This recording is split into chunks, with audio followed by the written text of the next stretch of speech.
बजरंगबली को क्यों चढ़ाया जाता है लाल सिंदूर का चोला? हनुमान जी को संकट मोचन भी कहा जाता है और मान्यता है कि अगर विधि विधान के साथ हनुमान जी का पूजन किया जाए तो वह अपने भक्तों के सभी संकट हटा देते हैं। मंगलवार व शनिवार का दिन हनुमान जी को समर्पित है और इस दिन उनको यदि सिंदूर चढ़ाया जाए तो वह अति प्रसन्न होते हैं। आपने हनुमान मंदिर में अक्सर देखा होगा कि हनुमान जी की मूर्ति सिंदूर से रंगी होती है और उनकी पूजा करते वक्त सिंदूर से उनका श्रृंगार किया जाता है, जबकि आमतौर पर सभी भगवानों को रोली व सिंदूर का तिलक किया जाता है। आइए जानते हैं हनुमान जी को आखिर क्यों प्रिय है सिंदूर और उनके पूरे शरीर पर सिंदूर क्यों लगाया जाता है। महायुद्ध समाप्त हो चुका था। जगत को त्रास देने वाला रावण अपने कुटुंब सहित नष्ट हो चुका था। कौशलाधीश राम के नेतृत्व में चारों ओर शांति थी। राम का राज्याभिषेक हुआ। राजा राम ने सभी वानर और राक्षस मित्रों को ससम्मान विदा किया। अंगद को विदा करते समय राम रो पड़े। हनुमान को विदा करने की शक्ति तो श्री राम में भी नहीं थी। माता सीता भी उन्हें पुत्रवत मानती थी, इसीलिए हनुमान अयोध्या में ही रह गए। राम दिन भर दरबार में शासन व्यवस्था में व्यस्त रहे। संध्या को जब शासकीय कार्यों से छूट मिली तो गुरु और माताओं का कुशल क्षेम पूछकर भगवान राम अपने कक्ष में आए। हनुमान उनके पीछे पीछे ही थे। राम के निजी कक्ष में उनके सारे अनुज अपनी अपनी पत्नियों के साथ उपस्थित थे। वनवास, युद्ध और फिर अनंत औपचारिकताओं के पश्चात यह प्रथम अवसर था जब पूरा परिवार एक साथ उपस्थित था। राम, सीता और लक्ष्मण को तो नहीं, परंतु अन्य वधुओं को एक बाहरी व्यक्ति अर्थात हनुमान का वहां होना अनुचित प्रतीत हो रहा था, क्योंकि शत्रुघ्न सबसे छोटे थे। अतः वे ही अपनी भाभियों और अपनी पत्नी की इच्छा पूर्ति हेतु संकेतों में ही हनुमान को कक्ष से जाने के लिए कह रहे थे। पर आश्चर्य की बात कि हनुमान जैसा ज्ञाता भी ये मामूली संकेत समझने में असमर्थ हो रहा था।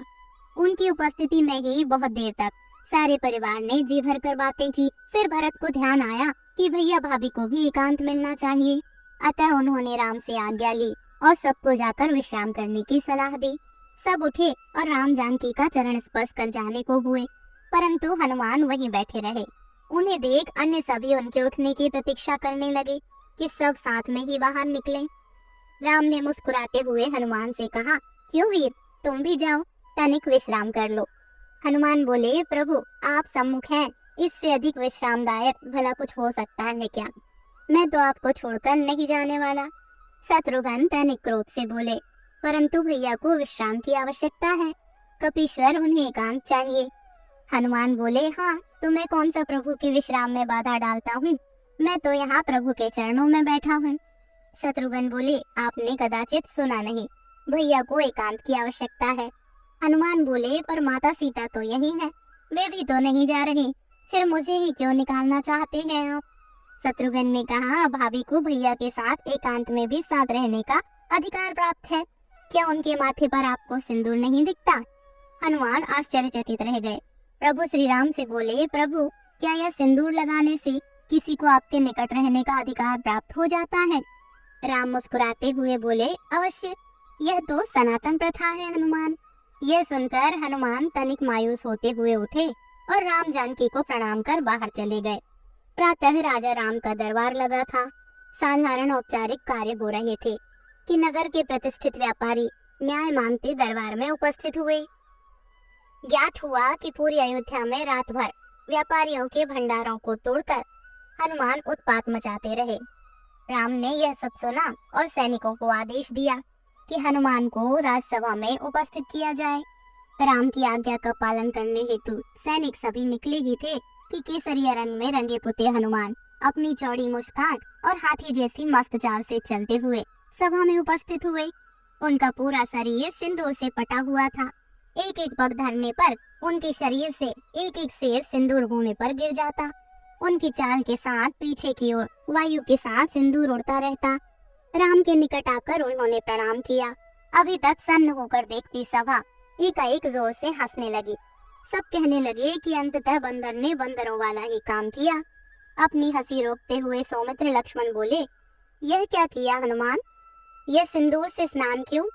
क्या यह आप वानरों की कोई प्रथा है? हनुमान प्रफुल्लित स्वर में बोले, अरे नहीं भैया, यह तो आर्यों की प्रथा है। मुझे कल ही पता चला कि अगर एक चुटकी सिंदूर लगा लो तो प्रभु राम के निकट रहने का अधिकार मिल जाता है। तो मैंने सारी अयोध्या का सिंदूर लगा लिया। क्यों प्रभु, अब तो कोई मुझे आपसे दूर नहीं कर पाएगा ना। सभा के समस्त लोग हंस रहे थे, किंतु भरत हाथ जोड़े अश्रु बहा रहे थे। यह देख शत्रुघ्न बोले, भैया सब हंस रहे हैं और आप रो रहे हैं, क्या हुआ? भरत स्वयं को संभालते हुए बोले, अनुज तुम देख नहीं रहे, वानरों का एक श्रेष्ठ नेता, वानर राज का सबसे विद्वान मंत्री, कदाचित संपूर्ण मानव जाति का सर्वश्रेष्ठ वीर, सभी सिद्धियों सभी निधियों का स्वामी, वेद पारंगत, शास्त्र मर्मज्ञ, यह कपिश्रेष्ठ अपना सारा गर्व सारा ज्ञान भूलकर कैसे राम भक्ति में लीन है। राम की निकटता प्राप्त करने की कैसी उत्कंठ इच्छा, जो यह स्वयं को भूल चुका है। ऐसी भक्ति का वरदान कदाचित ब्रह्मा भी किसी को न दे पाए। मुझ भरत को राम का अनुज मानकर भली कोई याद कर ले, पर इस भक्त शिरोमणि हनुमान को संसार कभी भूल नहीं पाएगा। यही वजह है कि हनुमान जी को अत्यधिक प्रिय है सिंदूर। प्रत्येक मंगलवार को जो भी भक्त हनुमान जी को सिंदूर का चूल्हा चढ़ाते हैं, उन पर प्रभु श्री राम विशेष कृपा बरसाते हैं। बिगड़े हुए काम फिर से बनने लगते हैं और मंगल ग्रह दोष से भी मुक्ति मिल जाती है। कहा जाता है कि चमेली के तेल में मिला सिंदूर भगवान को अर्पण करने से एकाग्रता बनी रहती है और सौभाग्य भी बढ़ता है। धार्मिक मान्यताओं के अनुसार यदि कोई भक्त किसी संकट से जूझ रहा है, तो हनुमान जी को सिंदूर का चूल्हा चढ़ाने से उसके सभी संकट दूर होते हैं। इससे हनुमान जी प्रसन्न होकर अपने भक्तों पर कृपा बरसाते हैं। इसके अलावा यह भी कहा जाता है कि सिंदूर चढ़ाने से हनुमान जी अपने भक्त के जीवन में आ रही सभी बाधाओं को दूर करते हैं और सुख समृद्धि का आशीर्वाद देते हैं। बोलो जय श्री राम, जय हनुमान।